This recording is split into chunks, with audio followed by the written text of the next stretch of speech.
This episode of the Flush Podcast is brought to you by Walton's, Aluma Trailers, North Dakota Tourism, Federal Ammunition, Onyx Hunt, and by Nutrisource Pet Foods. My guest today is Nate Freshour. Nate is a dedicated upland bird hunter that set a goal for himself and his dog of bagging all 10 species of upland birds in Minnesota. Yep, he added them up to 10. We'll dig into his story and discuss why setting goals can help you make the most of your hunting season this year.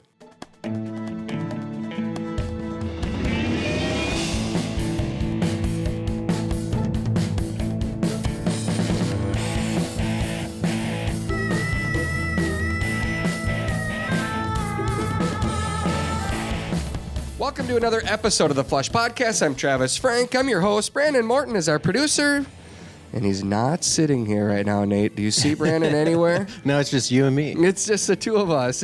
We're in this room, and normally he's got this big fancy recording set and sound effects if he wants to, and it feels all official. And today we're sitting in our conference room with just this little handheld recording device. I take this on the road. I'll be on the road next week, the week after that, the week after that, and the week after that. So a lot of podcasts will be coming up without Brandon. He's on vacation. He earned it. He deserves it. He works really hard, and we appreciate him. But he will be getting this episode out to you somehow, some way this week, and I'm grateful for that. But we're recording without him. 3, 4, what are we, 4 days into the pheasant hunting season in Minnesota? 5 days? I think 5. 5 days? Okay. Did you pheasant hunt on opening weekend? I did not get out opener day, but on Sunday I took a buddy out who had never been pheasant hunting before. He's from northern Minnesota in Ely. Okay. And obviously he came down. Yeah, well, he was at a wedding on Saturday. Okay. So I said, stop on by. He needed to pick something up at my place. And I said, stop on by and we can go out hunting. And I was like, do you want to go grouse hunting or do you want to go pheasant hunting? Because I live in the metro area and it's Central Minnesota. Yep. So it's about an hour and a half to either or for me to get to either one. And he said, I've never shot a pheasant before. And I kind of winced a little bit because I was like, oh, this close.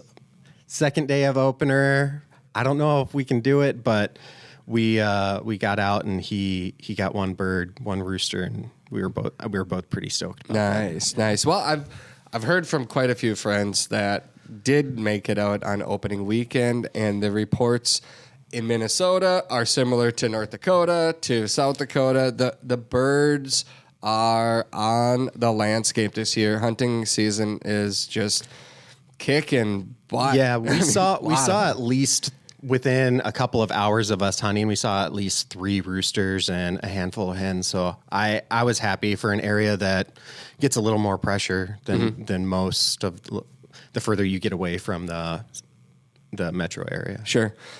So I mentioned this at the top of the show, and you have counted up 10 species of birds upland birds that you've harvested in Minnesota for yourself and for your dog. And we'll get into that story and why you did it in the first place. Yeah.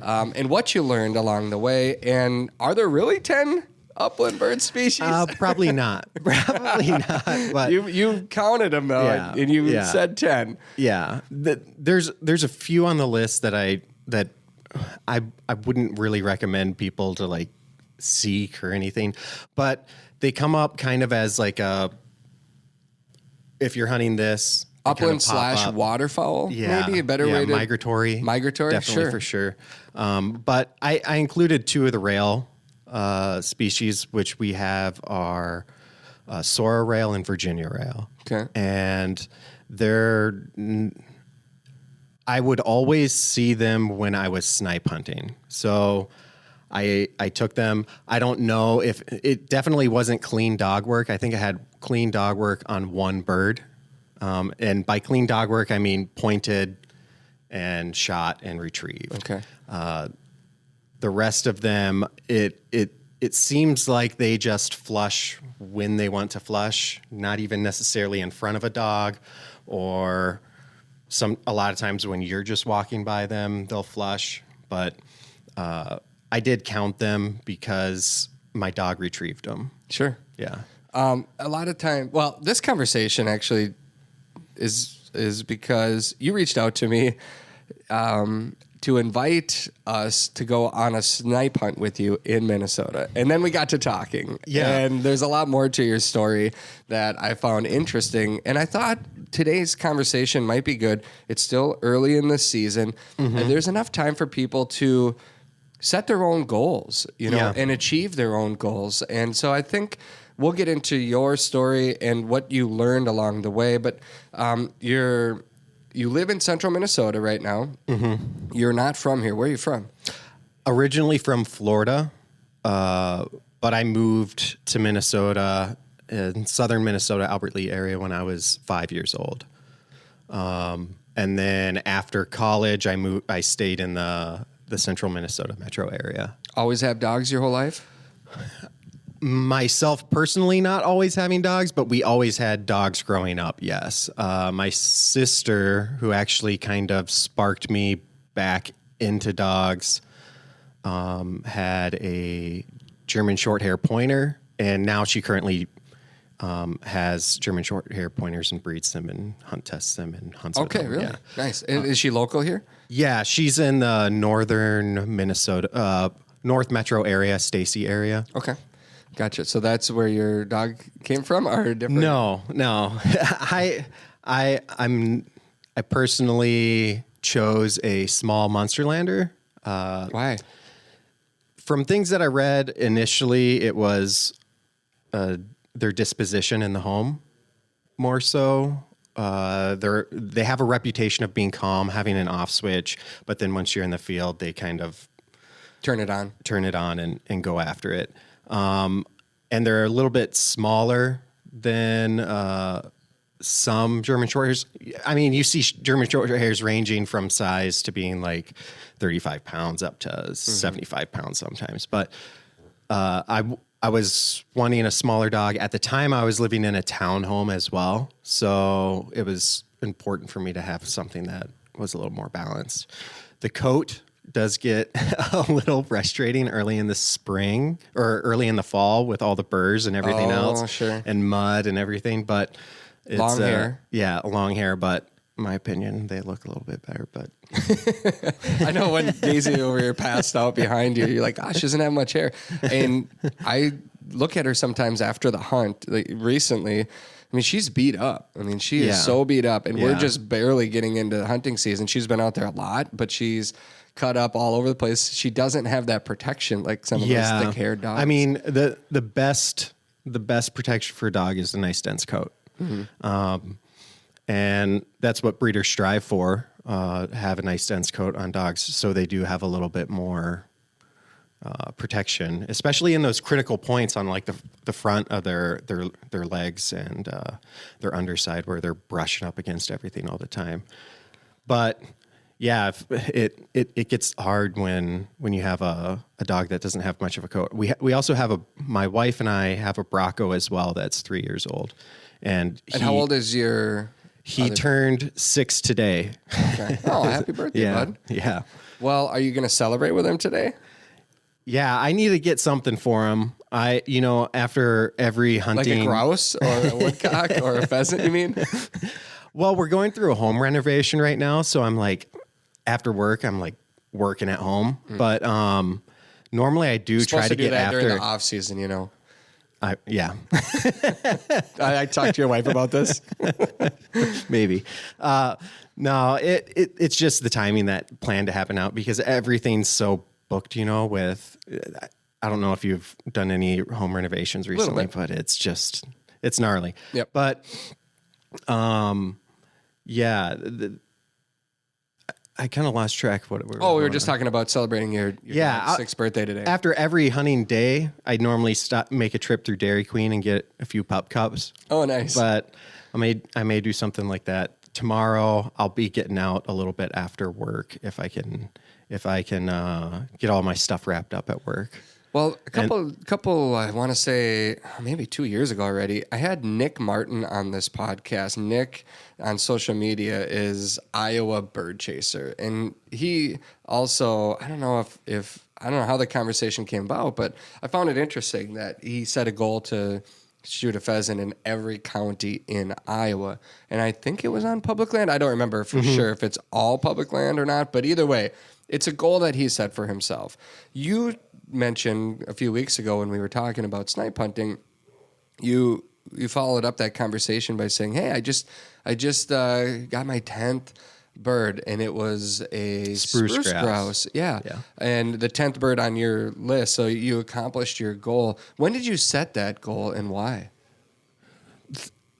I don't really know an exact date. I think it was a handful of things that had happened. One thing that was really eye-opening to me was one of my first hunting trips with my dog was down to Kansas, and we went quail hunting. It was with my sister and a friend of ours, and we went down quail hunting. We were really successful at that, and I always like looking at different states' regs books and seeing like all the birds you can hunt, their seasons, their limits, and I also like other small game as well, like rabbits. And I noticed that they had jackrabbits, you know, those big ones. And I was like, I want to get one of those too. And I went down there. We only got quail, which was phenomenal. It was so much fun.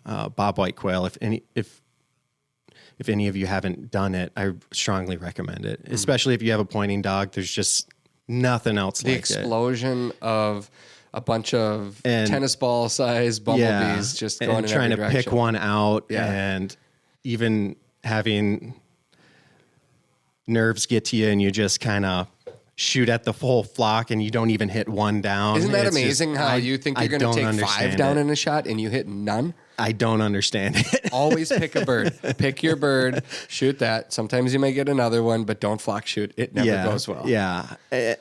But that was super cool. Didn't get a rabbit. And then I started, we also saw some prairie chickens out there as well, which was really cool. Didn't get a shot off on any of them.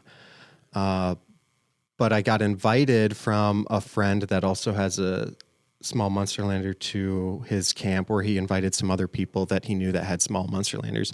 And his camp is located in the upper northwestern portion of Minnesota, which has sharp-tailed grouse. Sure. And that was kind of eye-opening. And I got to shoot sharp-tail in Minnesota, and I knew that they were there within Minnesota, but I didn't know that it was that attainable. Like, it doesn't seem... Why was that surprising to you? Because growing up in southern Minnesota, my idea of bird hunting was essentially pheasant hunting. And I'd gone out a few times. Actually, the first upland bird that I shot was a woodcock while I was pheasant hunting, which was really cool. But it just didn't seem like something that, I don't know. I just didn't have the idea that I could do it or that it was possible. It kind of just opened up this like, whoa, a different world here. Yeah. And then later, and I wouldn't have ever been able to do that without the help of somebody that was experienced with it. Like, why do you say that?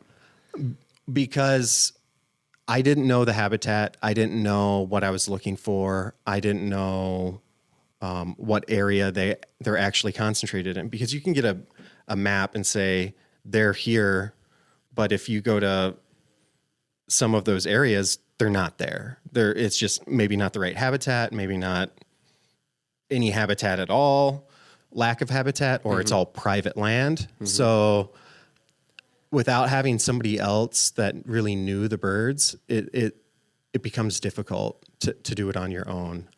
I bet now, though. Now looking back, it's a little easier to identify. And I later went up trying to find them on my own. And I did have some success finding them. And I also ran into a jackrabbit in Minnesota. That's not on your 10 list, though, right? It wasn't. But I did previously complete shooting 3 rabbit species in Minnesota, which is the only thing that I call my Minnesota slam is the rabbit slam. The rabbit slam. Yeah. hares, and they're not really all rabbits. But yeah, I got jackrabbit, snowshoe, and cottontail. But that opened up my eyes even more, thinking, well, let me reevaluate this, because there's prairie chickens in Minnesota. There's sharp-tailed grouse I found out there were sharp-tailed grouse. There's spruce grouse, and some of these other birds as you look at the regulations. And all right, let's break it down. Ringneck pheasant. Yep, ringneck pheasant. There's a Hungarian partridge. Yep. There's woodcock. Rough grouse. Spruce grouse. That's 5.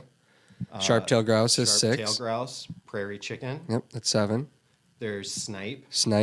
And then I included 2 rails.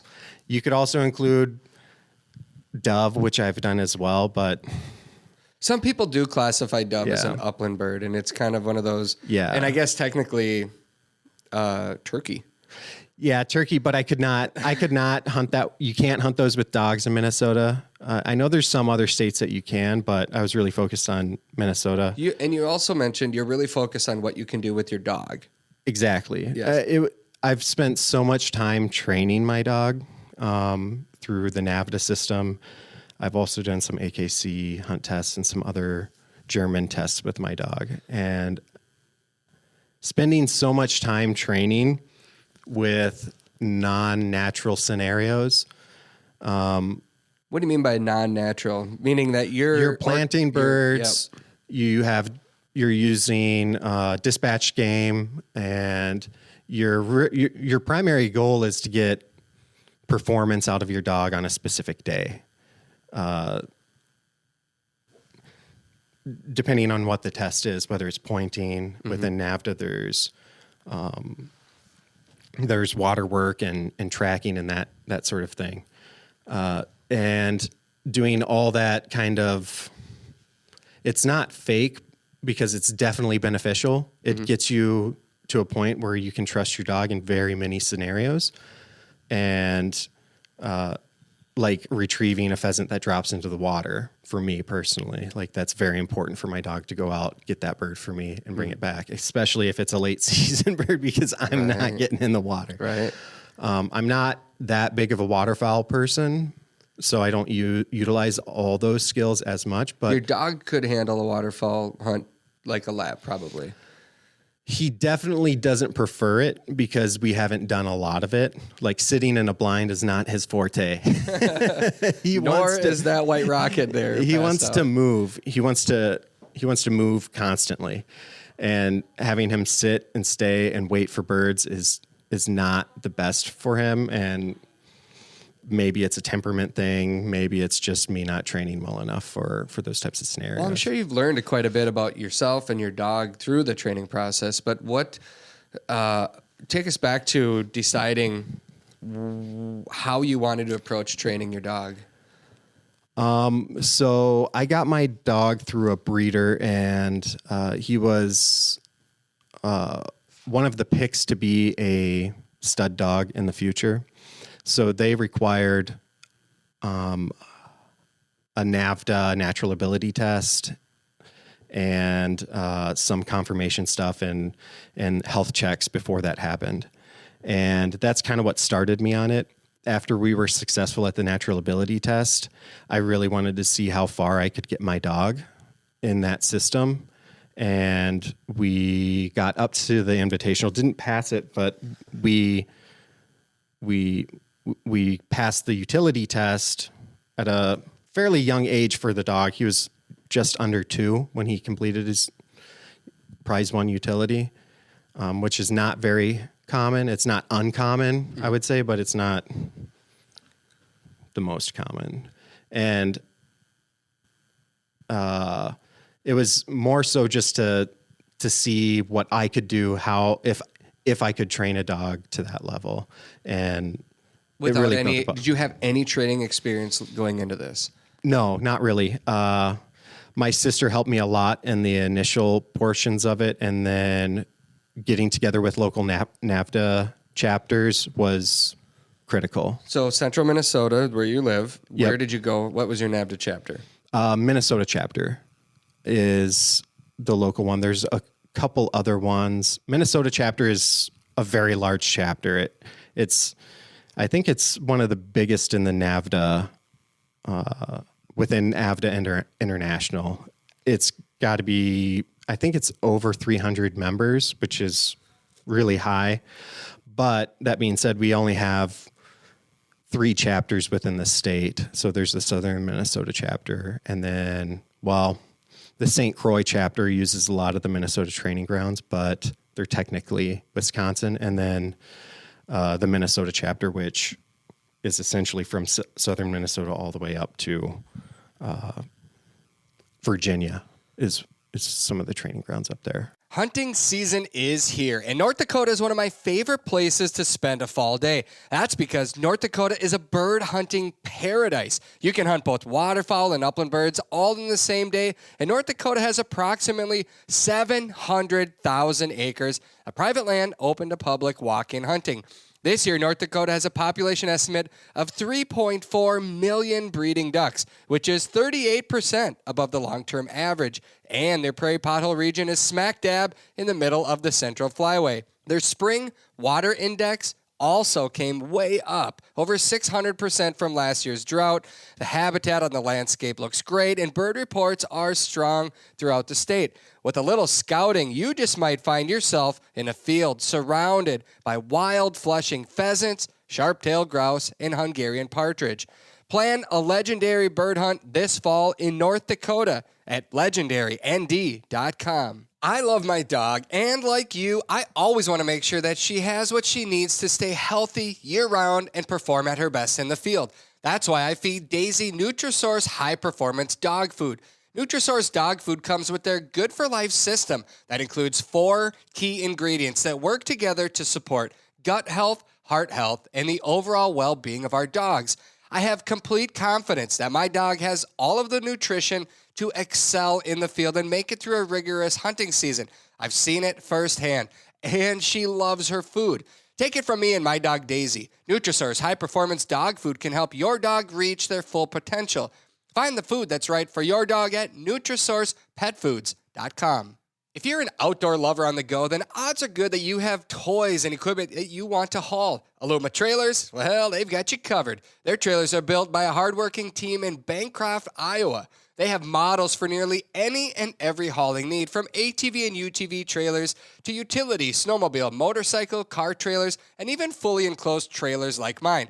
Trust me when I say that Aluma trailers tow like a dream. Their trailers are constructed out of lightweight, strong, corrosion-resistant aluminum, and they are 100% maintenance-free. Plus, they come with an industry-best 5-year warranty.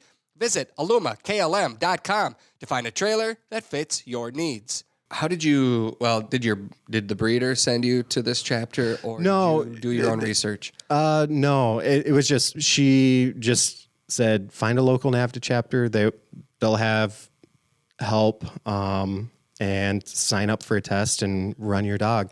It wasn't as much, I think just looking, it was more so what was close to me. Yeah, makes sense. Else. What was going through your mind when you finally took your dog in there? Were you nervous? Were you sweating bullets? Yeah. I mean, it's really nerve-wracking because you train, you know what your dog's good at, and you know where your dog may be lacking in skills. What was your dog good at? When he was a puppy, he pointed, which pointing isn't steadiness, so he wasn't very steady, so he would take out birds at a young age, but so I knew he would point, I knew he would swim, but they require you to swim for a bumper, and he didn't really enjoy bumpers. Really? Yeah, he ducks, birds, anything that looked like a bird, he'd go in for, but a bumper, it's really unappealing for a little puppy hitting something. He's always retrieved, but he just does. He was picky at a young age of what he would retrieve. How'd you get over that then? How'd you overcome it? We did a force fetch or a trained retrieve. Mm-hmm. And when he was a puppy, I didn't. I just kind of tried my best for the test, and he ended up doing it and passing. But later on in his life, we really went into the trained retrieve force fetch method, which some people don't like, have negative connotations to, but it's not. Pressure can, because you put your dog under pressure to do something, even though it might not want to do it. Mm-hmm. And some people think that that's always something extremely harsh on a dog, but it's not always very harsh. It's sometimes just holding their mouth closed softly over that bumper. That can be considered pressure, Mm-hmm. So just getting through that process. And I think that was another eye-opening moment in my training, was that trained retrieve process, because after that, I don't think I've ever had a bird lost in the field. Isn't that like, it just feels good when you know. Like, I've been watching this dog of mine this year. I mean, she, for the most part, is steady to shot. I release her. Mm-hmm. I say, Daisy, fetch, and she'll run over there. Or I'll take her to a down bird and we, find it. Yep. Dead bird. Those are the two words. I don't say anything else. Mm-hmm. I don't want to confuse her. Yep. She knows what that means. She instantly goes into this crazy sniffing all in this tight area, and then she gets bigger and bigger and bigger and bigger, and then she gets on it, and boom. And her recovery has been 100% this year so far. And that feels amazing, where you don't lose a bird. And that's heartbreaking. Close to heartbreaking, you get a bird and you can't find it, and it's just really disappointing. Yeah, like, so when it hurts, a little bit. Like, you kind of want to just like grab your chest and be like, God dang. I know. So every time she comes back, I'm like, oh, good job, girl. Yeah. I just can't help but be so excited. And she's like, all right, where's the next one? So you're in this training on your own, but how did you figure out what training method you wanted to go with? Was there one in particular that you chose, and why? I think that's a good question. I don't know if I've put a ton of thought into that. I definitely seeked out people that were successful in it. I think that's important, is finding people that have been successful in it, listening to them, and taking note of everything they have to say. Because one thing that's really important with dog training is being consistent. You can't be switching up your training methods halfway through, because you're only going to be restarting over and over and over again. So I kind of picked up from a few different people, asked their opinions along the way, and then kind of implemented what worked for the dog at the time. And it didn't take very long for me personally. I think it was like over the winter, like a 2-month process, which kind of sounds daunting, but 2 months is finished. It's not a dog bringing back a bird and dropping it at your feet. It's a dog coming to you, sitting by your side, and delivering that bird to hand. Was there a specific, like I could, if somebody said, how did I train Daisy? It's a silent command training system, and I can point to, here's a site, you can look at it, you can read it, there's videos out there, and there's information that you can get. What information besides people did you have? There's, I'm trying to remember the title of the books, but especially for the first year of a dog's life, I think that's probably the most important part of your dog's training career.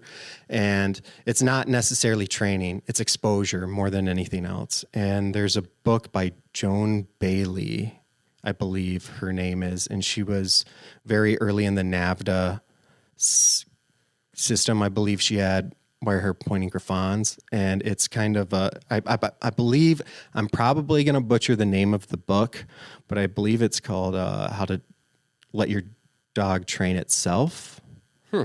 I'll see if I can look it up here. Yeah. And it's geared towards a lot of the NAVDA testing system for the natural ability test. So it doesn't include the trained retrieve, but there's another advanced book that she has as well that I read through as well, which I found to be very beneficial. It has a little bit. How to help gun dogs train themselves? Yep. There That's is. it. Interesting. And it's not very harsh methods at all.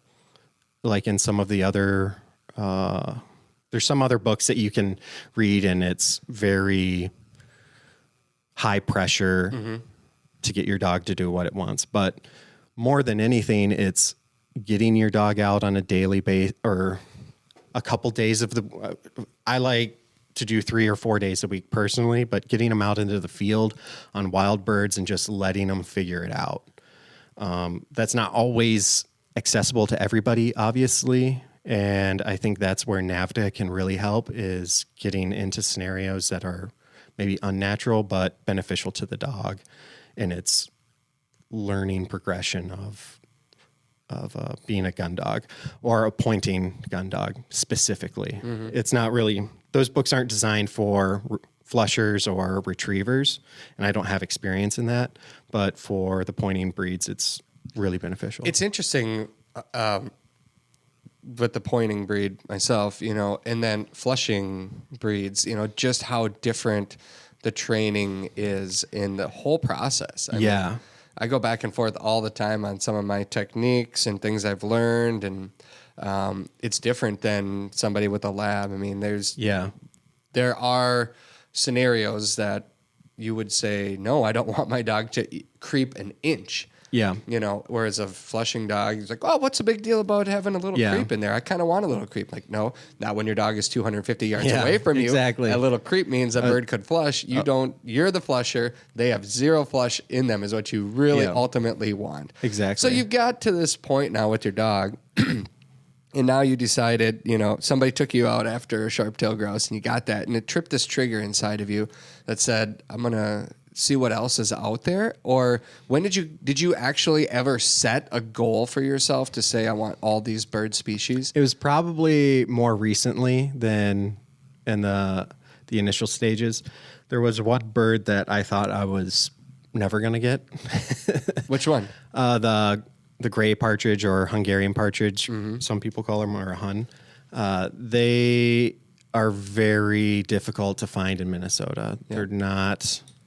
I've asked DNR, wildlife managers, or people in certain areas of Minnesota, like, where should I be looking for? And it's always been, you just got to be lucky. I've heard that a lot too. I saw a covey last year driving on the road, and it was on private property. Yep. But I'm like, it just shook me. I'm like, those are Hungarian partridge. Yep. I want to hunt for them. They're my favorite bird. I've hunted them around the country, and I've never shot one in Minnesota. Don't know if I ever will. I mean, it's there. You got to be lucky. And I was specifically scouting for sharptail for the next season while holding a gun in hopes of maybe finding some. And that was in northern Minnesota, northwestern Minnesota as well. And we got lucky that day, and it paid off. And they have a really big bag limit for Minnesota, surprisingly. It surprises me that you're allowed to take 5 Hungarian partridge, but most people never see them. Right. And it was a blizzard that day, and I could have definitely hunted down all 5 out of a covey, but that covey would have been left with like 2 or 3 birds. Sure. And so I just took the one, and my dog brought it back to me out of the cattails, and I was like, I'm good. I'm going home. Did you know that they were there? I knew that they were in the area. I knew that they were in the area. I knew that they kind of overlapped in habitat as well with some of the sharptail, especially in late December when there's not as much habitat around. And I actually was walking down it. I was about to give up that day. I was like, what am I doing out here? I went up a day before and no snow on the ground. And then I opened up my weather app that night, which I normally don't really do. Like if I'm going to go hunting, I'm going to go hunting. And I think it was forecasted for like 8 to 9 inches of snow that night. And I was like, what? Like, and for the rest of the day. You're not sleeping in your truck, are you? No, I got a little motel hotel type thing that night. And I was like, oh no. I got out there to the first place and the wind was tough to walk in, let alone having snow on top of it. I hunt in Northwest Minnesota regularly, and it's comparable to North Dakota. Yeah, the wind can be just to a point where it's hard to walk upwind because it's like you're carrying more weight. It's weird, especially if it's December and you got a coat on, gloves on. Yep. You just feel so restricted, and then you're stomping through drifts and everything else.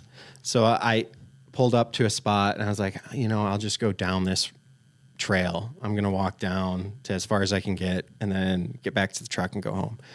And as I'm starting to reach the end of that trail, I see little tracks in the snow. And I was like, that doesn't look like a sharp tail size footprint to me. And I followed them a little bit. And then my dog creeped into the willows, and then it was in there a little bit, and I believe he was pointing, but I didn't have visual, but 8 to 9 birds get up all at once. And I was thinking to myself, I just gotta find one of those and take a shot. And it worked out. Like it fell. Were you by yourself? I was by myself. Yeah. Most of the other birds were by myself. So do you hunt by yourself a lot? More often than not, yeah. Why is that? I don't know. You enjoy that experience? Yeah, with your dog? I like being out. It's kind of like meditation in a lot of ways, where when you're out alone, you have no other distractions except yourself. There's no other excuses except yourself. Mm-hmm. And I think it can build a lot of independence and comfort in your own hunting abilities, and you're not worried about anybody else in the field or taking a safe shot. So it can be easier in a lot of aspects. Mm-hmm. Sometimes it can be a lot less motivating when you don't have another friend to be there and push for what they want as well. Sure. Well, I think upland bird hunters that hunt by themselves are far more successful than with other people, for the simple reason that sometimes you get in a line when there's other people. You're talking. Birds they know you're there. Yep. Pheasants in particular, my goodness, and so when you're moving quietly, if you've got a pointing dog that's, hunting with purpose, and that dog goes on point, you just sneak right in and you get a nice close shot. And before you know it, boom, your bag's full and you're like, damn, and you can sometimes go and do that extra little, like, that looks birdie to me over there. That's a little thicker. I'm going to just head that way. Whereas if there's 2 or 3, 4 people and you've already come up with your plan, you kind of sometimes will just say, better stick to the plan, and walk straight forward. And you miss those little honey holes within a section too. Yeah. And I think you can also doubt yourself sometimes a little bit more when you're with another person, whether it's your shooting ability, maybe there's pressure or nerves to perform with somebody else by your side. And then sometimes you're hunting with somebody and you go around like a piece of cover and you're taking one side and the other guy's taking the opposite side.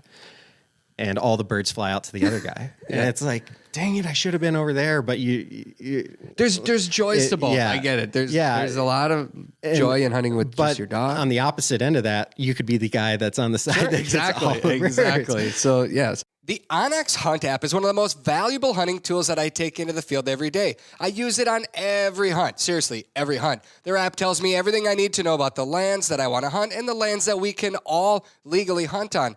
The app also shows your location on planet Earth and clearly lays out the land boundaries. It tells you information about the type of property you're on, like state land or federal lands or walk-in access properties. It's ideal for scouting before the hunt and during a hunt to help put together patterns. The app also has helpful features that show you the kind of crops that are in fields, which obviously is a big deal for us upland bird hunters. And there's a timber cut layer to help you find the right forest habitat for ruffed grouse. If you hunt in North Dakota, there's even a layer that lets you know if a property has been posted electronically. These are just a few of the many tools Onyx apps give you, and these maps can even be used in areas without cell coverage. From the palm of your hand, Onyx maps always help you to know where you stand. The flush. So fast, it hardly seems real. So vivid, the moment freezes in time before erupting in a blur of spurs and feathers. It's why we changed the way upland loads are built with Prairie Storm. Exclusive flight control FlexWad technology and a mix of copper-plated lead and flight stopper pellets combine to create dense, deadly shot strings through any choke. Longer shots, more power, fewer missed birds. Only from Federal. It's the calm before the Thanksgiving rush. Now's the time to get all of your Turkey Day essential shopping done at Walton's during their pre-Thanksgiving sale. From their 7 and 11-pound stuffers to the number 12 grinder and 600-pound scale, they are all deeply discounted. The number 22 grinder that John Tremblay and the Walton's team uses in all their videos, yep, it's $100 off. Must-have accessories such as suction cup feet, waterproof thermometers, and hog ring pliers have been marked down too. Take an amazing $100 off Walton's 50-pound mixer and get the heavy shopping out of the way right now before turkey season. If you order now through November 16th, Walton's guarantees that your purchases will arrive before Thanksgiving. So check out the pre-Thanksgiving sale today at waltons.com. So you got the Hungarian partridge. Now... obviously, what was the easiest? Was pheasant the easiest? Probably. I don't know. I don't know if I'd say that because pheasants are wily. Yeah. They're so wily. They're more common, probably easier to find, put up, but they can run like the dickens. Right. And you're just chasing them and then they're flushing 100 yards away from you and you have no opportunity at all. I would say probably woodcock are probably one of the easier birds to get. The most limiting factor of woodcock, in my opinion, if you have a good hunting dog, if you're hunting alone, it's probably a different story without a dog, but is the cover. Mm-hmm. You're just limited in... Well, and length of season too, let's be honest. Yeah. Right now, it could not be better. The timing, so this podcast is October 19th. Daisy and I were in the woods yesterday, and the amount of leaves are just, from a week ago, they're down. You can see woodcock were getting up. The migration is on. Yep. Woodcock were getting up in what felt like wide open prairie. Yep. Compared to what we were looking at 2 weeks ago. When we were trying to take shots in the thick leaves. But they're not going to be here much longer. That's the thing. Like it's a short window.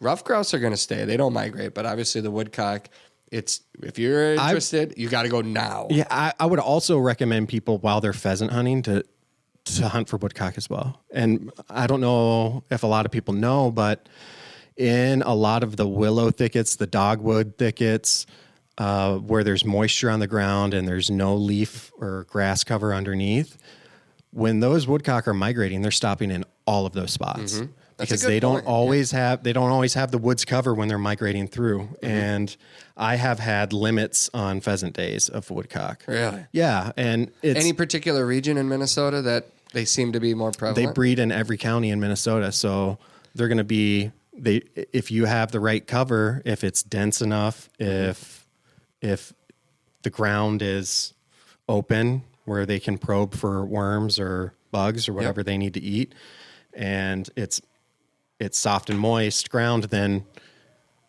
take some time and walk through it. One, there might be some pheasants piled up in there. Exactly. And then two, if you take your time in there, you'll shoot a woodcock. I did it this past weekend with my buddy that got his first pheasant. I shot a woodcock out there as well. Nice. Okay, so the most recent bird on your list was the spruce grouse. Grouse. Is there any other birds left? Snipe. What do you mean left? Well, on your list that you've harvested all of them. Okay, so spruce grouse. What? that was another very difficult one for me. And some people may laugh at that because you could road hunt grouse and put up as many spruce grouse as you want, but to get them under... I wouldn't agree with that. I would say... Not as many, but you can find them. A lot of people get them that way. Yes. You can find them probably more easily doing it that way, which I personally wouldn't do. It's my own personal ethic, and everybody has their own, but... the joy of the thrill of the hunt is you and your dog going out and figuring it out. Getting him to retrieve a bird. Retrieve, yes. Point, ideally. And I think he did most of them. Like I said, I didn't really see the hunt, but in my dreams, I know he's pointing it. He stopped just long enough, yes. But that one was also with the help of other people. I wouldn't have been able to do that without Bailey Peterson, if you know who she is. She also has a small Munsterlander. She's extremely knowledgeable. Very. I almost hesitate to give out her name because I know a lot of people contact her about stuff. But we've had her on this podcast before too. Yeah, and she's a wealth of knowledge. She's out there all the time, and it's hard to find other people as dedicated to bird hunting as somebody like AJ, her husband, and Bailey, and she was really helpful in giving me cover types because I'm not up there that often, and it's a hike for me to get up there. So 4 or 5 hour drive, if I'm weekend warrioring it, I only get a couple days, like a day and a half to hunt hard. And so after I figured out the habitat that they're in, it's just popping into different spots and trying to figure out where it's at. Typical for all upland birds. Yeah, it's boot leather. You got to get out there. You should not expect to be given a bird. No, even if somebody helps you and points you in the right direction, there's still a lot of learning curves too. What surprised you about that bird when you started hunting at the spruce grouse? Well, they're beautiful. They're like one of the more beautiful grouse, really especially in Minnesota. They have like the males specifically have this very unique color pattern, and then their eyebrows are bright red. And it doesn't really matter time of year. They're just bright red eyebrows, and a dark bird. They just have a lot of contrast to them. But I think when I was hunting them in the spruce kind of almost boggy areas, you're stomping through this moss that's in the springtime. You're stomping through this moss that's almost a foot deep, where it feels like you're walking through snow. And then these birds will get up, and just like rough grouse, they disappear within a matter of seconds. So you get very fast snapshot shooting on them. I had a few fly up into trees right above me. And the first group of them that I got into, I saw like this big, beautiful male just staring at me through the tree. And I was like, I can't do it. I can't shoot it. I can't do it. So I kicked the tree next to it, and it flew, and I just didn't get my safety off. And I was like, I was going to shoot it when it was in the air. My dog had pointed him right before that. And I was like, good enough for me. The hardest shot in upland hunting is a grouse out of a tree. It can be 5 feet from you, and you're like, dude, get up. I've got a shot. And the second it leaves, it has that ability to just it's easier if they get up off the ground for some reason. Yep. And even though you can see the bird, you're watching it. First, they have an ability. Rough grouse do, and spruce grouse are exactly the same. Yeah, and with spruce grouse, you don't really get the advantage of leaves falling down. There's always going to be within the conifer trees, you're always going to have needles up, and maybe a little less dense lower to the ground where there's not as many branches and stuff. But yeah, I kind of worked that area a lot more, and I got into another group, and I was able to get birds flushed and shot, and I got a pair of them. And then I could have hunted that a lot more, but Your goal was accomplished. My goal was accomplished, and I know that there's not a lot of data on spruce grouse populations. And I kind of took the same personal ethic that I did with the gray partridge, and that I didn't want a stack of spruce grouse to take home. I kind of wanted just to get that retrieve out of my dog and get to know those birds and where they live and what makes them unique and special. When I got mine, it was exactly the same thing. I got one bird, and I felt like that was what I came for. I was satisfied. And like you, I didn't have this desire to go pile them up. Yeah. It's funny, like a pheasant, why we're like, pile them up, but all these other birds, we just have this, I don't know if it's a different respect for the bird or something aesthetically about them that it's like, I'm good there. Yeah. I don't need more, but a pheasant, maybe because they're just running jerks that if you get them, you take them. Pheasant tastes really good. Yeah, too. yeah, there is that too. Well, and it's almost, like a rough grouse. It's kind of, I love them so much that I want everyone I could possibly get. Yeah. But I've had that before too, where they're staring at you in the tree and you're like, as soon as you fly, my chances go so low. Like, do I? I turn into like the first time I ever picked up a shotgun. Like I don't know how to use it. I don't know how to shoulder it. I don't know. Right. There's something about rough grouse, woodcock, spruce grouse when you're in the woods and you're doing snap shooting where I'm probably not the best person to swing on a bird. I'm really good at just pulling up the gun and as quickly as Don't think, just do it. Just do it. Yeah, pull exactly. the trigger. By the time you think, it's gone. And that's what I tell people that are new to it as well. It's like, if you see a bird and you can get your gun up, shoot at it. Yeah. Don't waste your time thinking if it's a good shot or not. If there's a tree in front of you, it's coming down. I took one out. Yesterday. Yep. Yeah. Grouse got away. I got my limit of woodcock, but I did not hit a grouse, much to the disappointment of my dog. And she did a great job. It's been fun. Obviously, you bagged rough grouse and woodcock, pheasants, Hungarian partridge, sharp-tailed grouse. One thing interesting.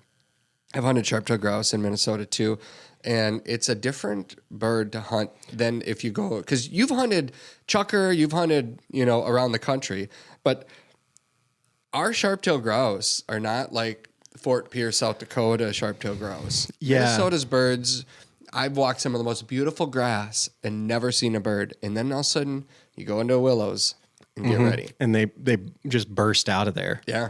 Just popcorning out like 1, 2, 3, 4, 5. They just keep coming in some instances. Yeah.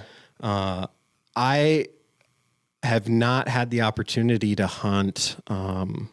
Maybe I've had the opportunity, but I haven't hunted North Dakota or South Dakota or Montana for sharp-tail grouse or any other. I actually haven't hunted those states at all. And next weekend, I'm going to South Dakota for the first time with my father-in-law, which I'm pretty excited about. Oh, it's going to change your world. We're going to hunt pheasant for a few days and then hunt, hopefully, sharp-tailed grouse to wrap up the week. Gotcha. And I'm pretty excited about that. But looking at people's images of where they're hunting sharp-tailed grouse in like Montana or North Dakota, it's foreign to me because it's more of like a mosaic prairie, Minnesota prairie, where you have willow patches, dogwood patches, and trees, woods. When we hunted sharptail, we were hunting rough grouse as well, which is weird to think about, but you'll get into these tree islands where they'll hang out and forage and whatnot.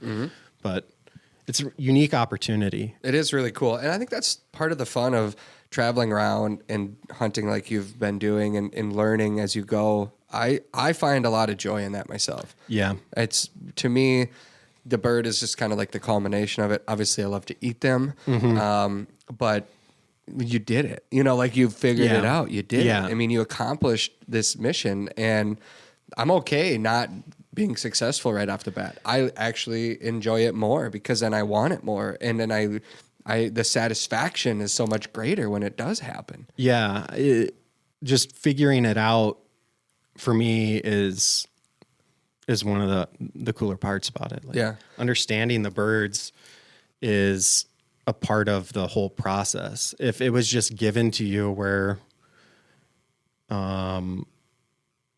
somebody were to take you or something like that, where you're essentially just bringing the gun along, it's not as enjoyable to me because it doesn't seem like I did it. It was more just the help of others, which I also enjoy as well. Right. There's a factor there that, I mean, we talk about having somebody help us in a lot of these ways, and the value of a mentor with your dog training, exactly, and getting you into the right area.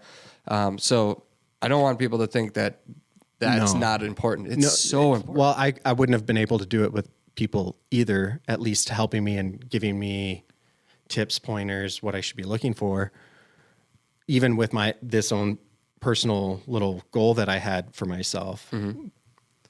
Yeah, it's invaluable, but there's also a sense of accomplishment when you can kind of get those tips and implement them yourself and figure out the birds as well. Yeah.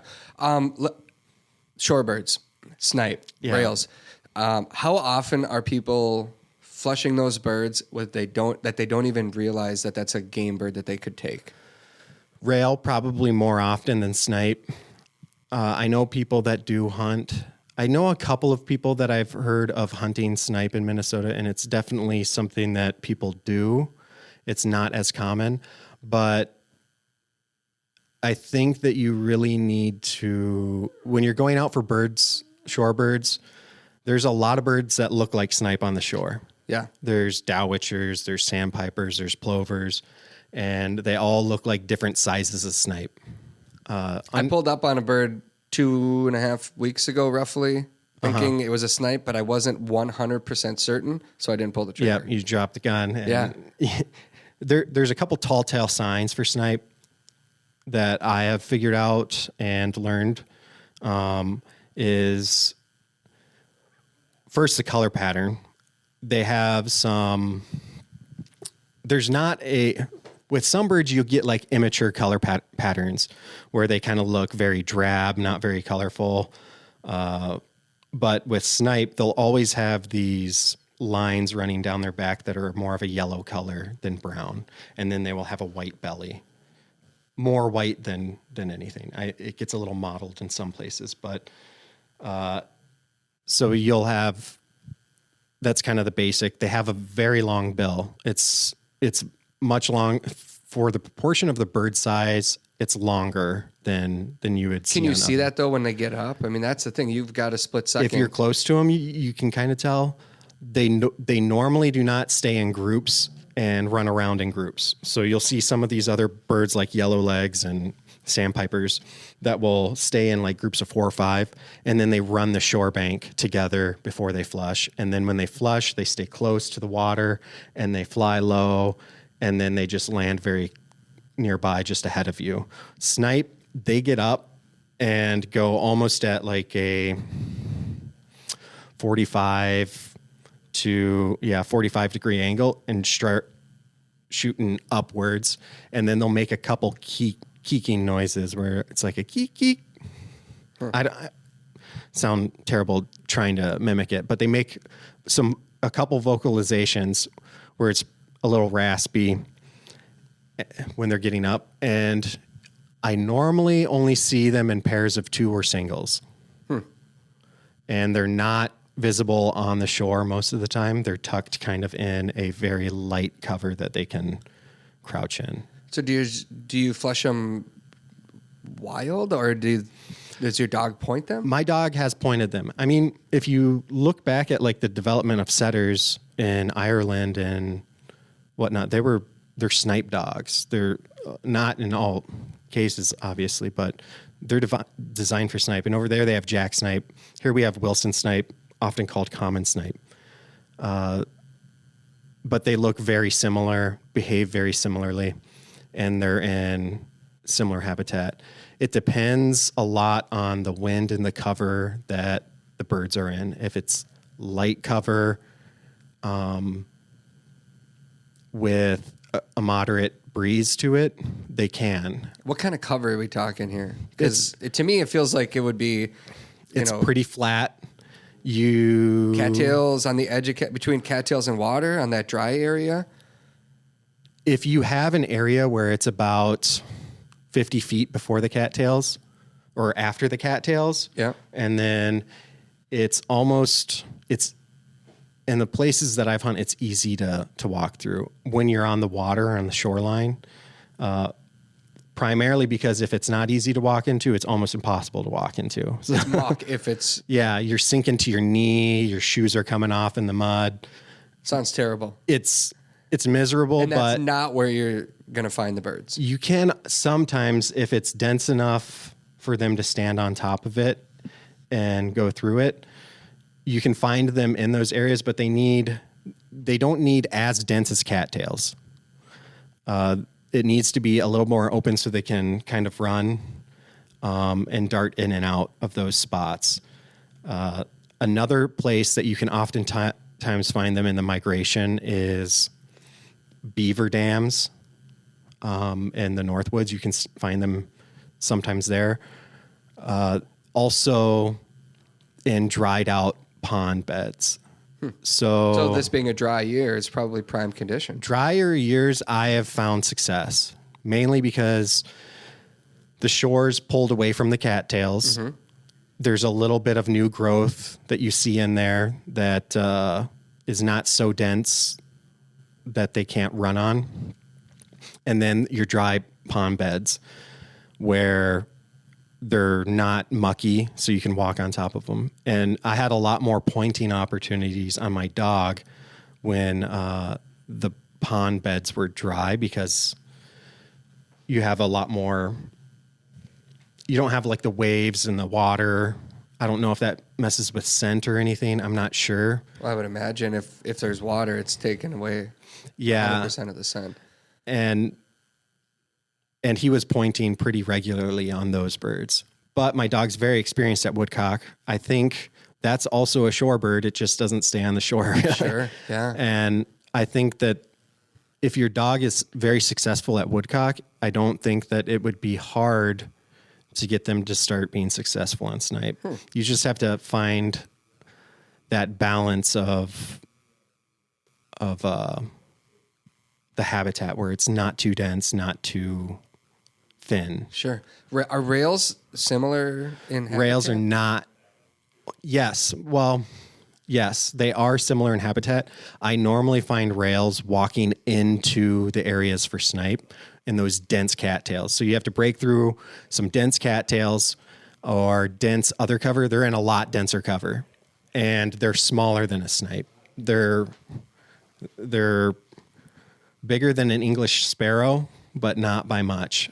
For Sora rail and Virginia rail are about the same size, maybe a little bit larger.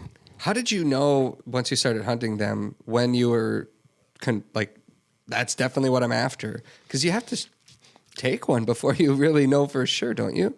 That's the bird? Or I suppose you did a lot of birding. Yeah, I've always loved birding. I think everybody, especially hunters, bird hunters, are in a way a birder. Like even if you're taking a bird, you revere that bird.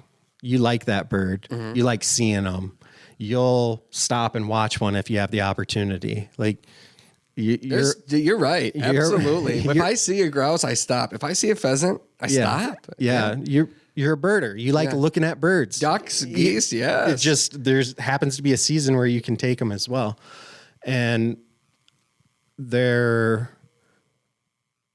I think there's so many other cool birds out there as well, even like within waterfowling. Like, look at how many different species of ducks you can take and how variable they are. And all of them are cool in their own ways. Right. And I don't think there's a bird out there, a waterfowl bird out there that at least one person doesn't really like. Sure. You know? But for rail, it's a little bit of knowing where they're going to be. So when you're identifying birds, it's not always by a clear picture. If you see a pheasant flying, the profile of it and you only see the silhouette, you know it's a pheasant. And you know a rooster versus a hen, usually, too. Yeah, you can see the profile, and with any flight pattern on birds, they're all very different. Think of a woodcock, how it gets up and flies away versus a grouse. Even if it kind of sounds like a grouse getting up, if you see it flying away, you know, oh, that's a woodcock. And you just apply those concepts to other birds as well, how they fly. And rail, that's the main identifier, is how they fly. They always have their legs drooped down like they're a shot bird almost. Their legs are hanging to the ground, and they fly like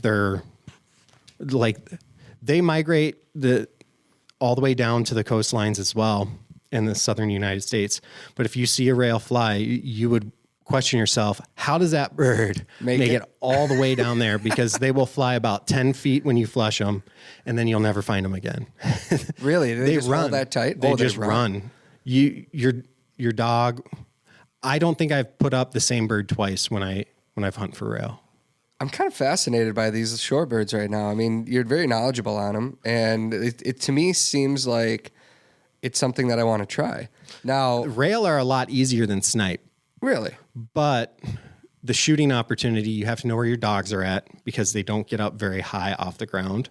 So you don't want to be shooting where you don't know where your dog's at. And you get a very brief window to shoot them. But I'd say it's more reasonable to go out for them, because you don't have to be in that perfect little weather window that you have to with snipe, where you kind of want a drier year, where the cover... Rail are going to be in the dense stuff. They're always going to be there. It's just a matter of putting them up. When you go out after rails, what is if you see one, is that good? If you see 50, is it? I normally see a half a dozen. Okay. Normally. And snipe? Snipe, it depends. I can see hitting them is the difficult part. Sure. The name sniper was derived from people's ability to shoot snipe out of the air, because they're kind of like a dove, but a little bit more acrobatic. They just kind of twist and turn. So I'll see on opener. I normally go out September 1st on opener, because I'm itching to get out with my dog and hunt. Extends birds. the season too. Yeah, exactly. It's hot. You have to be cognizant of that, especially with your dog getting to some of the spots, because I walk in, I don't boat in. But, I'll see 12 to 20 snipe on a good year on opening day, but being able to shoot them is a totally different story. How do they taste? A lot like a woodcock. Okay. Yeah, a lot like a woodcock. They're, besides the size, I don't know, they're smaller than a woodcock pretty considerably, almost half the size. So you have to get a few of them to have an appetizer. It's kind of like doves when you go after doves. Exactly. You want to, hopefully you bring back enough to... Yeah. Interesting. Wow. Well, okay. So can you look back at this journey that you've been on over the last couple of years? You've taken these birds, and I have to imagine you've learned something about your own self, your dog, your hunting skills. What stood out to you, and are you glad you did it? Definitely glad that I did it. I think everybody in any aspect of their life should have goals. I mean, whether it's your career, your within your hobbies outside of hunting, training, like if you don't have goals, you're not, it's a lot harder to achieve something that you kind of aspire to do. You don't always complete your goals, and I wasn't necessarily thinking that I would, especially with how difficult some of these birds are, but I think as you get older, you kind of learn that just trying something, you can surprise yourself and get something, you can do something that you maybe didn't know that you could do. And learning that, I think that's really beneficial, because once you start learning, hey, just because I've never done it or I haven't tried it doesn't mean that I couldn't get good at something like that. Sure. And it's just kind of just rewarding to know that you can go out and achieve your own personal goals. Yeah, I mean, look at you picked up this dog, this puppy. Mm-hmm. You trained it yourself. Mm-hmm.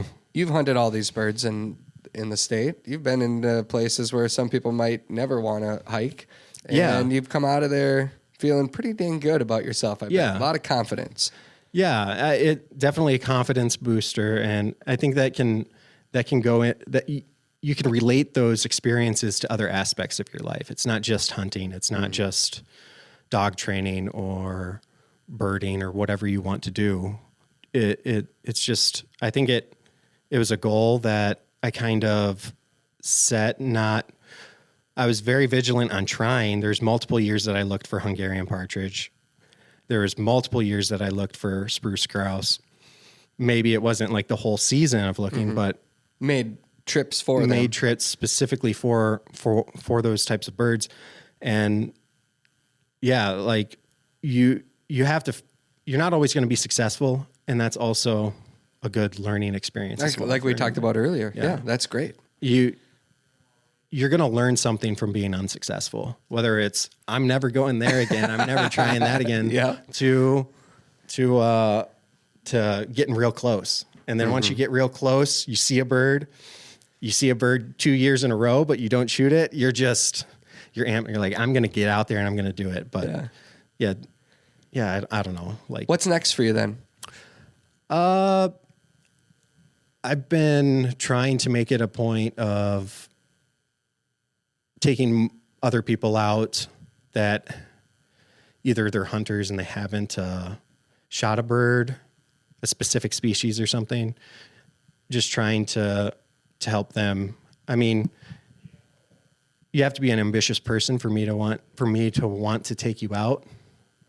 But because I think I don't want to just take somebody out just for them to be successful. I want them to be out for their own personal, because they're ambitious to do something. Sure. But I think that's with a lot of things, but I really enjoy taking people out, getting their first birds. I'd like to shoot a pheasant, grouse, and woodcock all on the same day, which I know a lot of people have probably done, but I haven't been able to do that quite yet. Add sharp-tailed grouse to that too, then. Yeah. Good luck. It's doable. Yes. Last question for you. What advice do you have for somebody that might be looking to set a goal for themselves this year? I personally spend a lot of time doing research online. Research whatever resources you have. Look for people that are successful and try to pick their brain. Ask questions. Don't be afraid to ask questions and just go do it. Just try it. Even if you're not successful, you might find success in something else. Sure. Like going out looking for Hungarian partridge. Maybe you're successful with a lot of pheasants or successful with a lot of sharp-tail. Like don't be scared just to try. Just try it, get out there and have fun. Like enjoy the moments that you're spending out there, because they could be memories that you have forever. Right. And the season goes fast, so don't miss a chance. Take somebody with, and let them see your misses. Yeah. and laugh about it. Yeah. I appreciate you coming in today. Thank you for having me. Got to get going. Good luck with the rest of your hunting season. You as well. And it's here. It's happening. It's prime time out there. I know. Yeah. If you're not getting out now, you really need to be. You need to be. Do it. And the bird hunters are the people listening to this, so they're hunting. Yeah. They're probably on the way to the field right now. So good luck to you. Get a bird. Share a picture with us. We'd love to see it. We'll be back next week. I'm going to be in North Dakota. I'll be in South Dakota next week. Good luck in South Dakota. I'll give you a live report from the field in North Dakota. I'll talk to you then next week on the next episode of the Flesh Podcast.